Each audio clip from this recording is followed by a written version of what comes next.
back to the Sports Joc Show. I'm the Sports Joc Wayne Gandy. As I mentioned tonight, Monday Night Football, the Texans headed to Cincinnati. Get you some spaghetti with some chili on top of it. The Lions beat the Packers. The Bucks beat the Cowboys. Panthers over the Titans. Bears over the Rams. Did we finish all the NFL action? I don't know. We forgot to talk about our man Jared from New York's team. They lost again. I didn't get a text, Jared. It's funny how I don't get them texts when you lose. Vikings 30, Raiders 14. Big day for Adrian Peterson, 26 carries, 203 yards.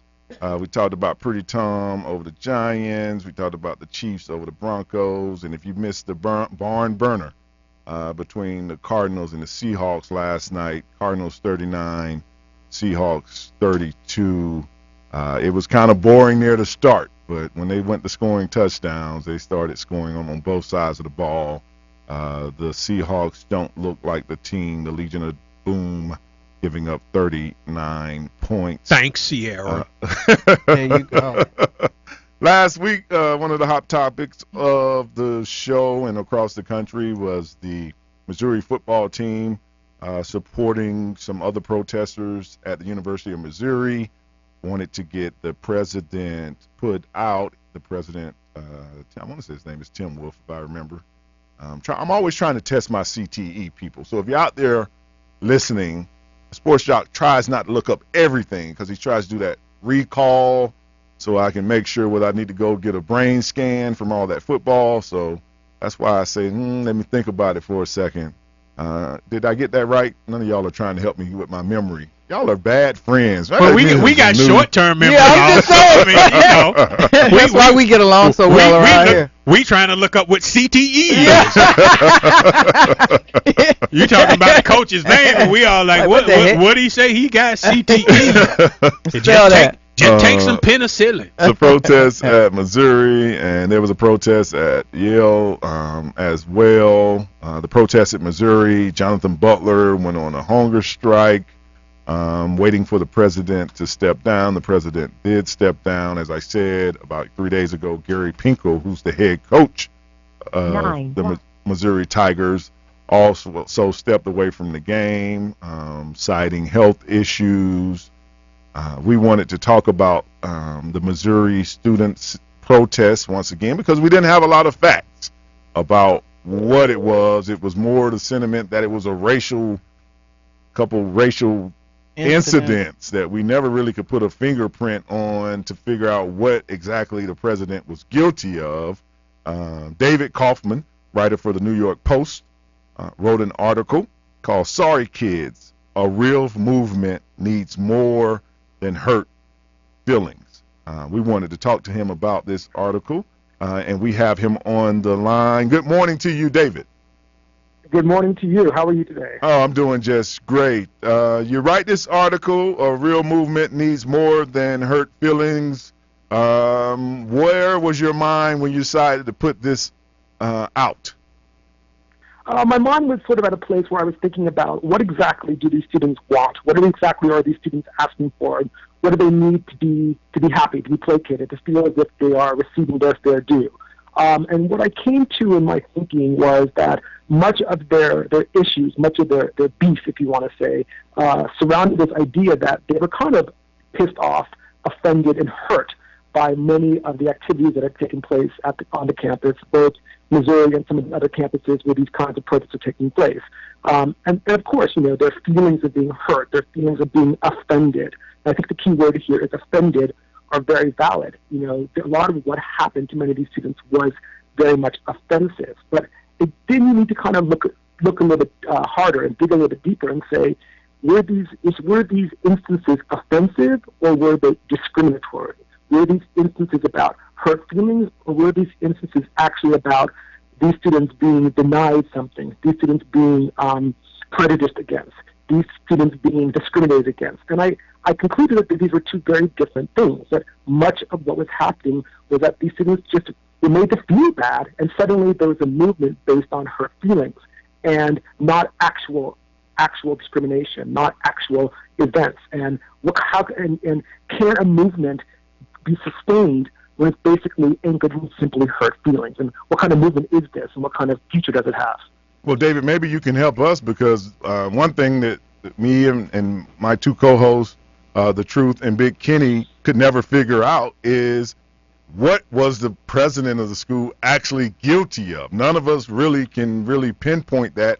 In your research, did you find an actual event that he should be discredited by?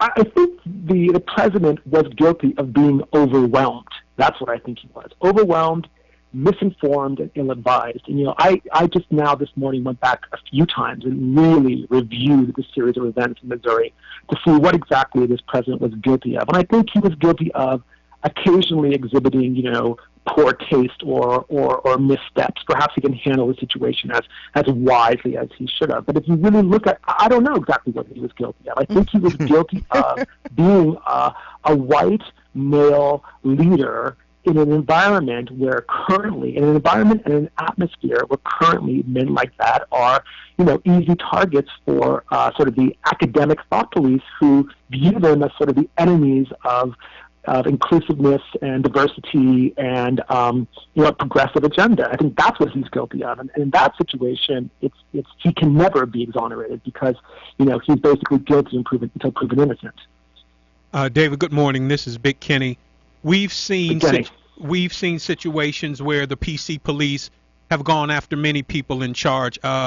Now we live in a world where everybody who participates in Little League sports gets a trophy, where disabled students, we did a story this morning where a student with cerebral palsy plays football and just got a wrestling scholarship.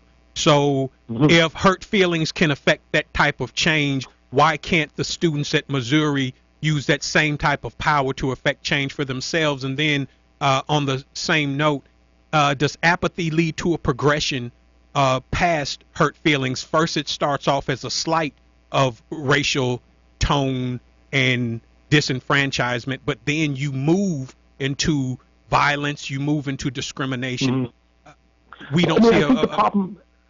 Yeah, I think the problem is you're saying why can't a movement of hurt feelings kind of establish legitimacy? I think the problem is that it doesn't really serve these students. Here you have a bunch of students who are, number one, they're young people. There's a reason why students are learning and teachers and professionals are teaching and advising and guiding, because there's a certain power dynamic that exists for a reason. Adults have more life experience, more professional experience, more education experience, and they're in those positions to share and to guide those students because of that experience. But do you think that white adults have the same type of experience that black children have? Can they relate to them equally? Well, number one, I don't think we're necessarily talking about white adults. In education systems, in universities, definitely there needs to be more minority and people of color in positions of power and positions of education, positions of on the faculty, of course. It's not necessarily about the white professors and the black students per se. It's about the fact that there is a reason why students are there to learn. I mean, when I saw that young student at Yale screaming at her home advisor and swearing at her home advisor, I thought to myself, when I was her age, I never would have spoken to a person in authority in that kind of tone. And also, I thought to myself, where is that going to lead her in 3, 4, 5 years when she enters the workplace and she has to deal with people of authority, people who she has to interview, or when she meets a boss, or when she has to go to a board meeting? How is this going to serve her as a young person? Well, maybe she'll learn to be her own boss and stop having to placate people who are telling her to do what they think she should do. I'm not saying that children should be disrespecting adults. I'm saying that it seems that in situations like this, we're always telling the student, especially minority students, to behave themselves and do what they're told. And part of that is why we have this atmosphere now. It may not be a black or white adult thing, but the man who was asked to step down was a white adult. The people who were asking him to step down were black students. Sure, of course. And I think it goes back to our original question. Why was this man asked to step down in the first place? What exactly had he done that was so egregious to these students? What exactly? I mean, if you look at sort of the paper trail of events at Missouri, there was a long list of his showing contrition and showing accountability for what had happened on the campus. And at each moment, it wasn't enough. So I guess the question then becomes, I guess this is the question, and this is sort of what I spoke about. What exactly do these kids want? What is the agenda here? What is enough? What will make them happy? Okay, now the president's gone. Now what happens?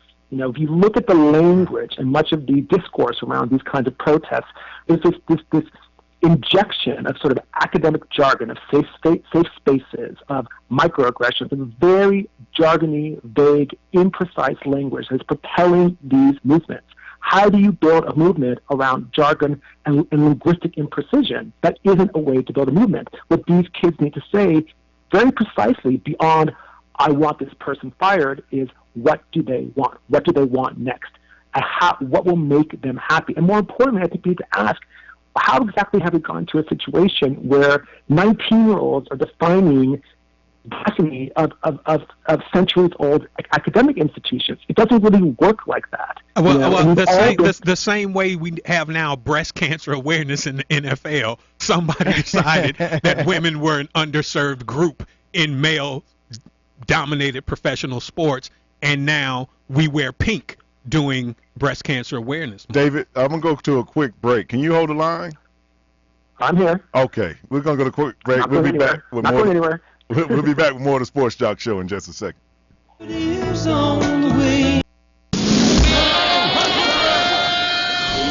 is enough! I have had it! Why so serious? And we hold the world ransom for Wayne Gandy. Excuse me while I whip this out. Show me. Broadcasting live from the Armada FM studios in Atlanta, Georgia. This is the Sports Joc Show with Wayne Gandy. You may fill me up, yeah, you fill me up, yeah. You won't break me down. I've come so far, yeah, I've come so far, yeah. So just throw in the towel. It's a new day, I'ma do it, yeah, I'm gonna go all the way. You may fill me up. Welcome back to the Sports Joc Show. I'm the Sports Joc Wayne Gandy. Usually at the top of the hour, especially 11 o'clock hour, we talk movies, entertainment, and birthdays. We will get around to that in just a second, but we had Mr. David Kaufman, editor, real estate and travel editor for the New York Post. He was graciously hold the line. He wrote an article, Sorry Kids, a real movement needs more than hurt feelings for us to talk about. This is stemming from the University of Missouri's protests a couple of weeks ago. Football team joined in. President Wolf of the university stepped down. David, thank you for holding the line. Sure. My next question would be, do you think the president stepping down was to save the university? Save the university. I think that something needed to be done. I think that the university realized that they had a very, very bad public relations situation on their hands, and that the easiest way to kind of quiet the public relations situation and to make it go away was for somebody to take the fall, and he was the most obvious person. And I tip my hat at him for taking responsibility and for graciously doing that. I don't know if this is necessarily the wisest thing. Again, my concern here isn't so much the university. My concern, as a minority, as somebody who went through a school system, an elite East Coast education system, I know exactly what it's like to be a person of color at a campus where nobody really looks like you. I know what that's like. And my concern from that perspective is this really ultimately serving these kids? Is this going to be what these kids need best for them to basically be successful, accomplished people in life? And I'm not sure it is. When you coddle 19-year-olds and let them think that they can, quote unquote, affect change by kind of manipulating a sort of politically correct academic system, it doesn't really set them up for the rest of their life. This is not how the rest of the world works. The rest of the world does not work where you kind of like bully and gang up on people to get them out of power. It doesn't work like that.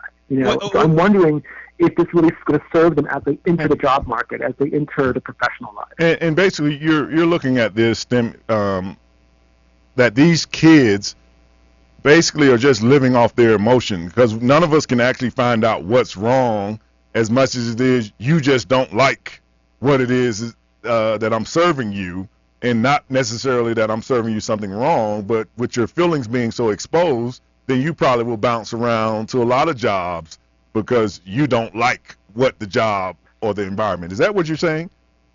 Well, what I'm simply saying is that in refusing or in failing to really crystallize what exactly is their problem, right, they're establishing a pattern of behavior that could only lead to what I say or what I think are very, very difficult circumstances in the future. And just these like kids are not.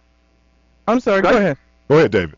No, I mean, these kids are not cultivating the kinds of skills and the kinds of negotiation skills that they need to really be successful in the world, particularly as people of color. I mean, I can tell you, like, what do these kids think? Now that the president of the school is gone, everything's going to be great and the rest of their lives are going to be easy? No. The moment you leave university, when you're not coddled and hugged and affirmed by some university system, you go out into the real world where everybody in most people in professional situations are white. Most people in professional situations have no idea what your life is like. Do you think they're going to listen to you? Do you think they're going to make your life easier? No way. Are we talking about the same white people that are boycotting Starbucks for not putting Christmas imagery on a cup? And see, that's what I'm saying. If white people do it, then it's a call for action. When black people do it, it's because we're emotional. And I just think that it's a double standard in a great many instances.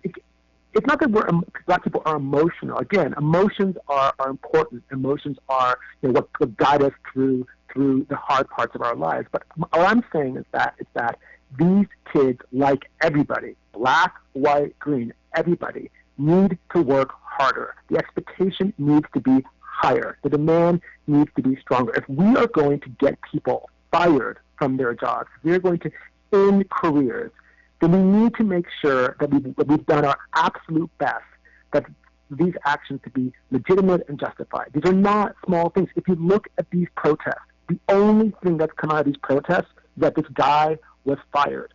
A movement cannot be made by getting people fired. There has to be more than that. Because one thing I will say, it's really, really admirable that these students, particularly the football students, have understood their value, understood the necessity of their collective bargaining power, and understood that they have a lot of currency in that school system. It's great that they've done that. I would like to see them now use that power to affect a different kind of change. How many of those kids are actually, able to graduate from that university properly educated? How many of those kids are able to graduate from that university, able to go out into the real world and make a living if they're not going to have football careers, which is going to be most of them? So are they demanding that the university educate them properly? Are they demanding that the university, alleviate their student debt burden? Because I'm sure many of those kids have huge student debt burdens, So these are some of the more important issues that they have to focus on, because those are the issues that are going to affect them for the rest of their lives, as opposed to some, childish demands that are going to fuel a news cycle for a month. And what you're saying is using what they've learned as their power in this protest for better good.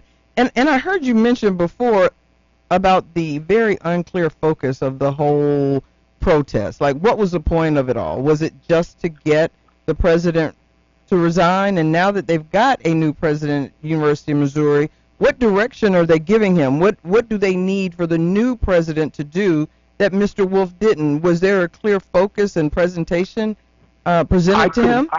I couldn't really find one. I think there are a lot of kind of broad platforms that encompass all kinds of issues, ranging from, mental health to healthcare to queer rights to ballistics. It's all over the map. Again, good for them that they have this broad, multi-point, multifaceted, quote-unquote, intersectional point of view. That's great. I would suggest that they kind of regroup and really focus. Start with one thing. What is the one thing you want to make yourself happy, to feel that this was actually worth the effort, and focus on that, and then go to broader issues. I mean, if it was me, it would be something like economic resources. College is expensive. Kids are left with thousands of dollars of debt. That is particularly an issue for black kids who start in a much weaker position and have worse job prospects owing to the legacy of racism in this country. So to me, that would be the issue, or economic issues. The most important things affecting young black people in this country are economics, or a lack of opportunity, a lack of jobs. This is what they should be focusing on. This is where they can make a lasting impact in their lives and the lives of their families and the lives of the community. Firing a president is not going to necessarily affect them in the long term. Getting a good job will. Well, David, thank you for calling in and helping us with this. And I enjoyed the article. Thank you. Because it has some of the sentiment from which I kind of see this situation. And if you ever figure out what exactly the president could have did, please call us and let us know. I appreciate it. All right. Thank you. All right. Have a good day. David Kaufman, New York Post. From listening to him, his thing is that I think he would have rather these students negotiate with this president about the rules and try to go to him with an actual statement of what it is that you want. He's saying they on want campus instead of like, okay, I got rid of him, because so what is the next guy supposed to do when I can't make a kid not say the N-word? Or not put a swastika on the wall. Or not put that. But what do you think? Because you're still going to need to give somebody a list of what it is you want me to change around here that might help your cause. And just getting someone to resign is not always that deal. And what I heard David say too was he pretty much congratulated them on pulling together and recognizing their power. Yes. They were able to come together as a group and make something happen. And so what David, I think, is saying now is take that same energy, that same power, and direct it towards something that is tangible, something that you can see will make a change in your life. Well, just because we don't understand it doesn't mean that they don't understand it. I think that it's a little bit presumptive for somebody to say what you need to be concerned about when you're not that group of people, when you're not those students. If, by his own admission, the president who resigned said that he was less than proactive about some of the racial issues on campus, and he may have been a little bit relaxed in his response. Well, that seems to be a problem for these students. If you are a student who's a minority student at the University of Missouri, then that is directly affecting you, and this man not addressing that could lead to, in their minds, a great many other things. So how are you going to tell me as a writer from New York how to feel? I think David was giving examples of what that power, that collective power, can do. He was throwing out ideas based on what I read. And he's throwing out ideas from his perspective. Like I said, how else can he throw out ideas from your perspective? We have people that are protesting the lack of Christmas images on coffee cups with a company that is a multi-billion-dollar company, and nobody's saying to them, stop being stupid and wasting our time and resources. Yeah, we're saying that. Well, some of us are, but nobody's writing an article about it. And nobody's trying to fire the president or the owner of Starbucks either. Well, I mean, I think that still we don't allow the same leverage for expressing ourselves to minorities that we do for other groups. Now, if a swastika had been placed at the university or at the B'nai B'rith, something like that, we'd have had a congressional hearing about it. But don't you think there's a difference between an open marketplace? Starbucks is a corporation, and we're talking about an institution of higher learning that is part of the state government. Don't you think those are two separate dynamics? Which means that we have a greater right to protest something that affects us that is state sanctioned. You can stop buying coffee. I just don't see where you feel like a president can affect the sentiment of an environment. President Obama is the president. It hasn't made black people treat each other any better with him being black or white. We're doing it the same way we always did it. We'll be back after break for more of the Sports Joc Show.